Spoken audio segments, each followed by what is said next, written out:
moving from a sedentary to a physically active societal way of life. This is Up on Our Feet. Welcome to Up on Our Feet.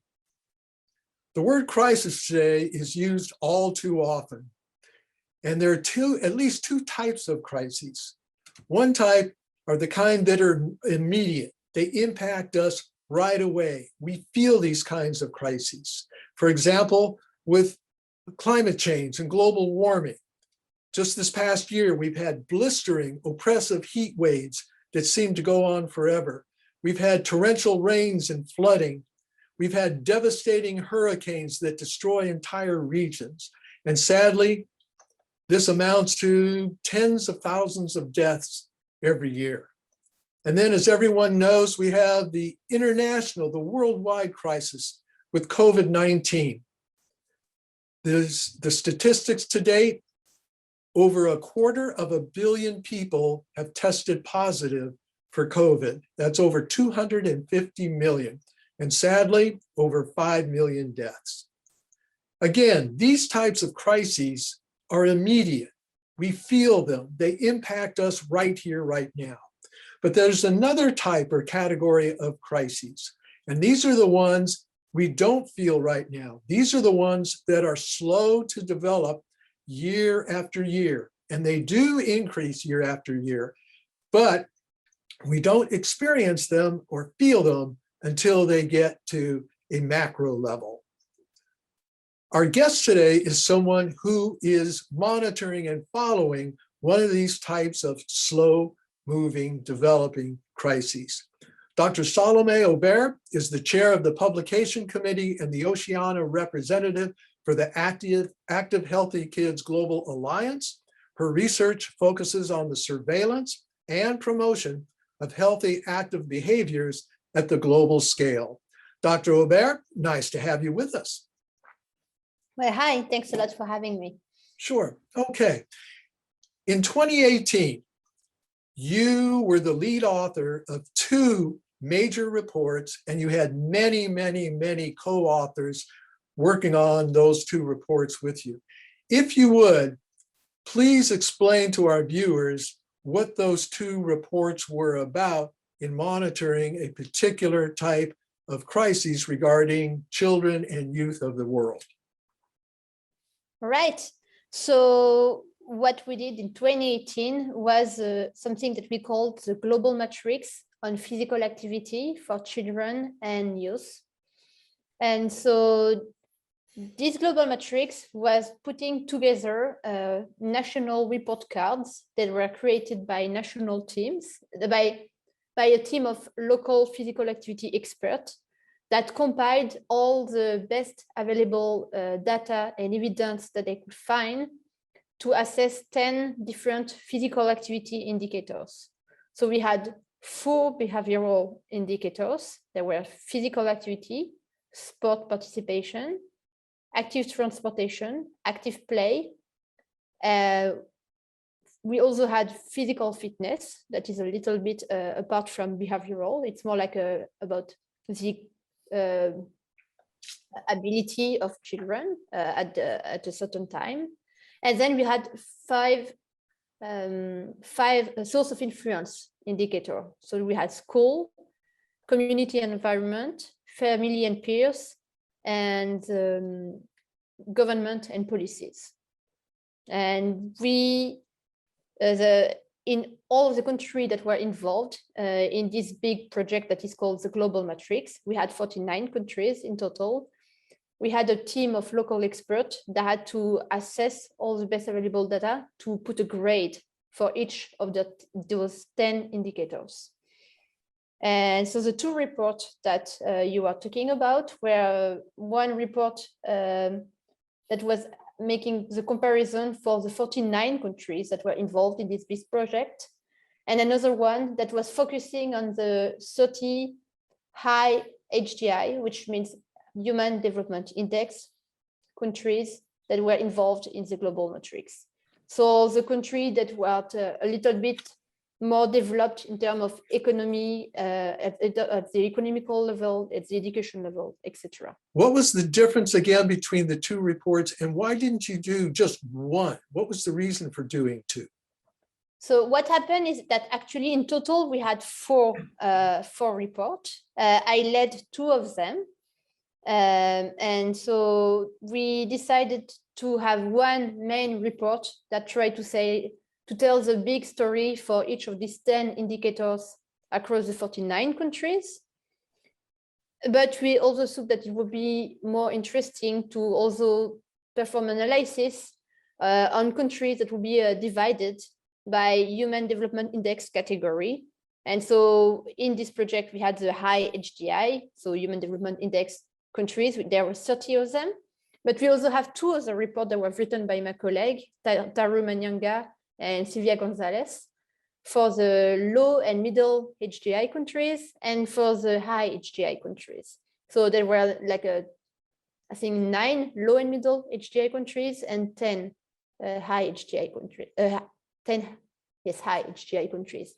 Mine was for the very high HDI countries, the 31, so the richest countries basically that were involved in this project. And so it was a good way to highlight the differences, the major differences that we could find between the categories of these countries. And we had got some interesting findings doing things that way. Can you go into some of those findings, especially delineating between the high index and the low middle index countries, what some of those differences were? Yes. So what we found basically is that in the very high HDI countries, so the most developed, I would say, the richest, we tend to have, in theory, a positive environment in terms of school, in terms of family and peers, in terms of safety, etc. That should, in theory, allow children and youth to be active. And so they had good grades for this indicator, like in terms of school environment, governmental policies, etc. But the reality that we observed that, in reality, this good environment was not translated into good grades for the active behavior. So basically, children and youth in this country overall were not active enough. They were having bad grades just a small portion of these children and adolescents were meeting the guidelines in terms of physical activity, and they're spending too much time in front of screens. While if you go a little bit lower in the HDI categories, for the low and middle HDI countries, so the less developed, like the countries that are a little bit less developed on that way of evaluating them. In general, the children and adolescents in this country, so I'm talking about countries from Africa and etc., children tends to be more active, but why their environment is not necessarily the best for promoting it. Like they do not have that much things that are put into place to promote physical activity in school or at the policy level, at the national level, etc.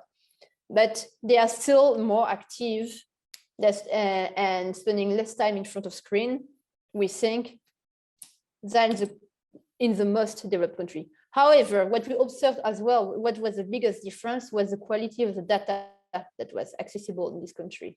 In the most developed country, in the richest country, we had access to better quality data. So we believe that we have more trust in the reality of the finding that we found from the high HDI countries, while for the less developed country, the data that was available there was more limited. So smaller sample size, the data is older, the way physical activity is assessed has more limitation, etc. So we do not know if actually it is more difficult also to have a good idea of the actual situation, because the data that is available is not do not have a very good quality. But I would say that overall still, like, the data quality need to be involved in all the country anyways. Okay, so what you're saying is, as I understand this, and please make any corrections, the kids in the high developed countries, the more economically developed countries, have better access or a better environment for being physically active compared to the kids in the low and middle index countries, but they're not taking advantage of it because of screens and things like this. But the data seems strong and reputable because of the type of research methods or research gathering that's going on there. Whereas in the low and middle index countries, the environment is not the best for the kids, but they're more physically active, but you're not sure about the validity, I guess you call it, or accuracy of the data. Is that correct? Yeah, I would say that's a good summary. Exactly. Okay. Yeah. Okay. And then you did a follow-up just this past year, just a few months ago. You actually, this is a credit to you and your team, you went back and said, okay, let's look at our data and see if it is valid or not. And again, you were the lead author on this, and you had several other number of other co-authors. Why did you do that, and what was the result of that report? Right. Well, yeah, so this is another project that we did, and it involved the data we had from the global matrix, but the main idea was to review all the physical activity, the international physical activity data that is publicly available and that is now today generally used to inform the policies development or the World Health Organization to say, we estimate that this amount of children and adolescents are active and this specific amount of children and adolescents are not active in this country or in the world, etc. And so we decided to do this big review of all the major surveillance initiatives that assess physical activity level at the national level in many countries, to compare the actual results, to see that to see if there are like inconsistencies in terms of results, in terms of methods. And what we observed was that, yes, we have indeed a lot of inconsistencies, and like the results were quite alarming, because based on this project and this report, what we learned is that actually we cannot really trust anything that has been done at the international level. Like that, we can say that we know that overall the physical activity level of children and adolescents in the world is not sufficient. It's too low, in particular in more developed countries. But we don't know precisely, we have no idea precisely of the extent of the situation. Like, is it 45%? Is it 37%? We do not know, because what this work showed that we published a few months ago is that if I used one specific surveillance initiative, when we compare the classification of the countries from the most active to the less active, even that classification change is not just a change in terms of numbers, but it's a change in terms of cross-country comparison. For example, in some of the initiatives that on the surveillance initiative, some of them say that children and adolescents from the United States are among the most active in the world, which is quite surprising when you try to have a little bit of critical thinking, but you have to not trying to be too biased with your own judgment and everything. But then we have other surveillance initiative that then put the kids from the United States among the least active, and which I believe makes more sense. But this is like a personal opinion, because I do not have actually the real perfect data that allows me to say who's right, who's wrong. I can just put together all of this data set, look at what was their methodology, their different methodology, and try to think about what lead us to having those results. So the main conclusion of this project, of this report, is we need to develop like a new assessment method that will be reliable and that will be comparable across countries. Because for now, what happened and what we believe is created that this situation is that most of the questionnaire that we use in those big international studies, they are developed in high-income English-speaking countries, so usually in the UK or in the United States or maybe Canada. And then they are tested there with using good quality study for testing those questionnaires and validating them. But then they are translated into other languages. They will be maybe tested there, maybe their validity will be tested there as well, but not necessarily using the same method. And when I'm saying that their validity will be tested, I'm not talking about all the country. Maybe it will be tested in Spanish and in French for specific context, but then we don't know, then the validity has not been tested for all the language in which this questionnaire has been translated to. So all the African language, for example, the majority of them that has never been tested and validated. So we have no idea if today, when I use this big questionnaire that is officially the one that everyone is using, it has been tested in English. If I use that questionnaire in Zimbabwe, I have no idea if when I ask this question using the way they translated it to a kid, if I say, are you active 1 hour a day, every day in average per week? And maybe they will say no, because they're like, yeah, I don't have the time to play soccer because I'm actually have to run 10 kilometers to go to school, or I actually have to work at the farm. I have to help my parents. I have too much physical activity to have the time to do physical activity. You know what I mean? So we don't know if these questionnaires are actually culturally and contextually adapted to all the contexts. So I think this is where the problem comes from. But right now, this is a big issue with our field in terms of surveillance of physical activity. Okay, so what you're saying is there are cultural differences that need to be ironed out because the questionnaires might be produced in one culture, but they don't take into account the idiosyncrasies or the particulars of another culture, and then that could skew the data. Is that it? Yes. Okay. Yes, well, that's my theory. That's what we think explain this difference and this lack of consistency across studies. Yeah. Okay, then from what I hear you saying,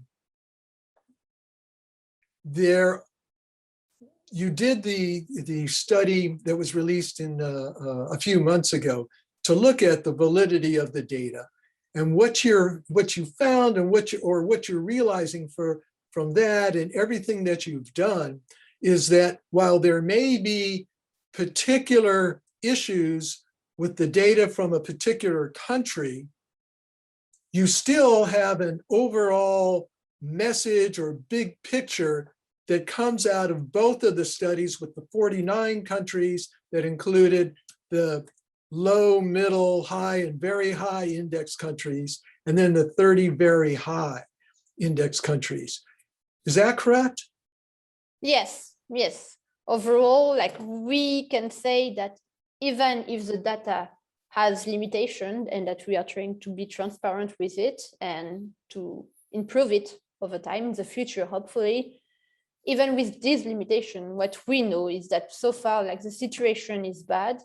And in terms of physical activity level of the children and adolescents at the national level, the majority of children and adolescents are not getting their 1 hour of physical activity per day on average. And this is bad, and something needs to be done to improve this situation. Yes. Right. Okay. As a matter of fact, I'm glad you're mentioning that, because I have here in front of me, and I want to read for our viewers the conclusions that were in the abstract or the summary of each one of the studies. And then I want to ask you, we'll juxtapose that with another report that you know about that came out in 2011 that was presented to the UN General Assembly. And the two conclusions from the two reports that you did, from the first one from the 49 low, middle, high, and very high human index countries, this was the conclusion. The present study provides rich new evidence showing that the situation regarding the physical activity of children and youth is a concern worldwide. Strategic public investments to implement effective interventions to increase physical activity opportunities are needed. So this said, it's a worldwide concern, this issue. You were able to extrapolate or pull out of the data.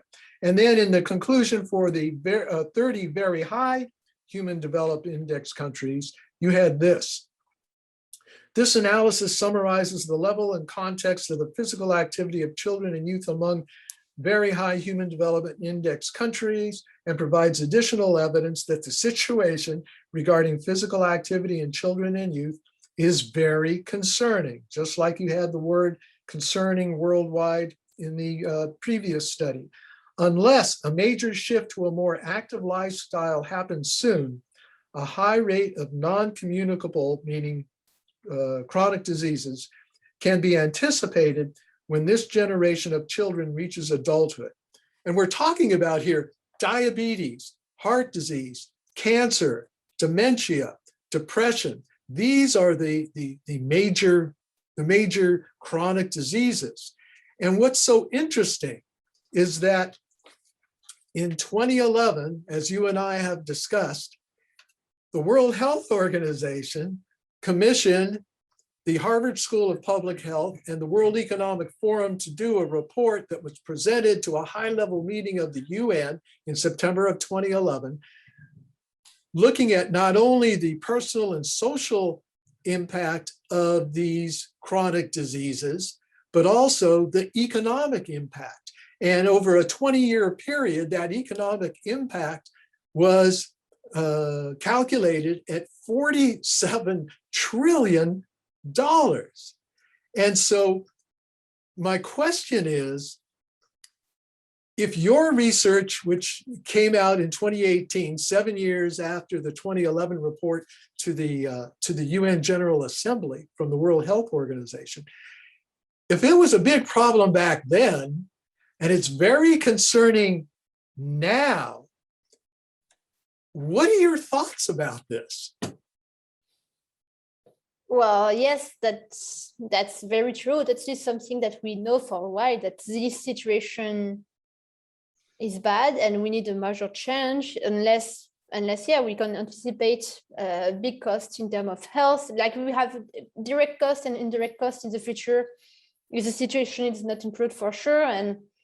And it was already estimated 10 years ago, yes, that the situation was bad, and here we are 10 years later almost, and yeah, and the situation is worse. And if we don't have like any major change, because we know that physical activity decrease over time. For now, this is what we observe, but also for the same individual, physical activity decrease usually with age as well. So if we are starting on a basis where the physical activity level is already getting lower, in the future of the future adult that we are raising now, we can anticipate that there will be that we have a very low level of physical activity if nothing is done. Yeah.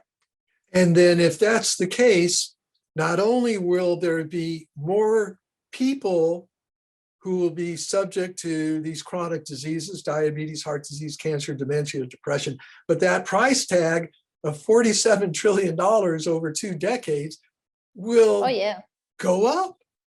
Yes. In seeking to deal with this issue, because obviously we have a problem here, what's going on? We've known this. As a matter of fact, this issue did not start in 2011.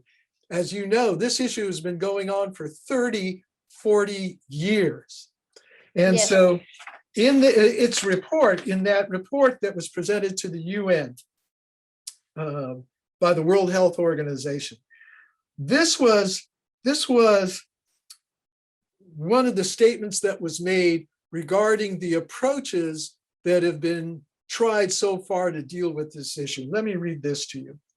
It said, countries are developing strategies and guidelines for addressing NCDs, non-communicable diseases or chronic diseases, and risk factors through innovative changes to health infrastructure, new funding mechanisms, improved surveillance methods, and policy responses. Yet, The reality is that these approaches, as they stand today, are severely inadequate. So if they were severely inadequate, the approaches to dealing with this issue, they were severely inadequate 7 years or 10 years ago, right? 10 years ago, right? 10 years ago, and the situation has gotten worse. It just seems that, what do you think? Why do you think nothing has happened yet? Because people who are doing these studies and dealing with this work, these are educated people with PhDs. Yes, so that's a very heavy and difficult question. What I think from this work we have done, I think in particular with the global metrics, because it's interesting because it assesses so many aspects that surround physical activity. Like we assess different physical activity domains, like active play, active transportation, etc. for the kids, but also they are potential source of influences. And I think that thinking about the countries that are actually a little bit more successful than others are having active children and adolescents, what we learn from that is that what is needed, I think, to finally reach that change that is needed is that we need a big global cultural shift towards where an active society is the norm. This is a change that needs to happen. We need to live in a society where the active choice is the best choice that you have to do. Like where if you need to go to take your groceries, using a car should not be your best option, etc. And when you're telling me, well, and we know that quite for some time, that's right. And well, in your introduction, you mentioned like this big global issue that is climate change. And well, if I think I read about a document mentioning climate change issues that are more than 50 years old now. So we have known for this situation as well that, well, some things need to be done. And I would say like the majority of things that needs to be done haven't been done for climate change as well. So what I think is needed now is that, well, the people and institution who has the power, I guess, to implement that change that is needed needs to be convinced that doing this change, we have direct and fast and direct and rapid positive impact for them, and in terms economically and in other aspects. I guess that's the only way to have things to be done, in my opinion. And they are so sure that's why researchers are doing when they are calculating anticipated costs that are also associated with things, but maybe we need to calculate instead potential revenue in terms of creating change. Maybe that would be a better way to convince people to create change. That would be my take on it. I don't know. It's all right. Well, right. It's a tough question, obviously. And what I hear you saying is, it's almost as if the issue regarding communicable diseases and children and youth needing to be more physically active, the issue around changing that on a global level is the same issue as the approach to climate change and global warming in trying to do that. And what's so interesting to me about these is I look at those two issues as the two heads of the same monster. The same monster is a lack of appreciation for the physical world, and that's what the environment is about, the outer environment with global warming and things like that, and the inner environment within our bodies. Yeah, does that make sense? I like the way you put that together. Yes. Right, because it's the approach to the physical world. Yeah. Okay, final question. You've done extensive studies and extensive work. Those two reports you did, and then the third one on the validity of those results, were mind-boggling as far as what you had to pull together and working with so many co-authors. from a big picture perspective, what's the big message or conclusion regarding that you've come to regarding all the work that you've done related to physical activity in children and youth worldwide? All right. Well, I think that the main conclusion of my work so far is that, well, what we just said, like action needs to be done to allow children and adolescents to be more active. And when I say that we need to promote physical activity, we should not just put that on the responsibility of the individuals, but we need to create environment and change, like a positive environment and societies that allow the change and these active behaviors to happen. And so, yes, so the situation in terms of physical activity so far is bad for the children and adolescents at the global scale. That's one of the main conclusions of my work. And things need to be done. And also the other main conclusion of my work is we cannot assess precisely how, like very precisely how bad the situation is or how well it is improving, because we do not have right now the tools that allow us to actually measure this change and this situation. So the other main conclusion of my work so far is that we need to develop a way to assess physical activity of children and adolescents in all of their domains, in a standardized way that is adaptable to all cultural and geopolitical context across the planet, to see if we can actually create change. Okay. Dr. Salomé Aubert of the Active Healthy Kids Global Alliance, thanks for being with us on Up on Our Feet. Well, thanks a lot for having me and for this great conversation. It was very interesting. Thank you.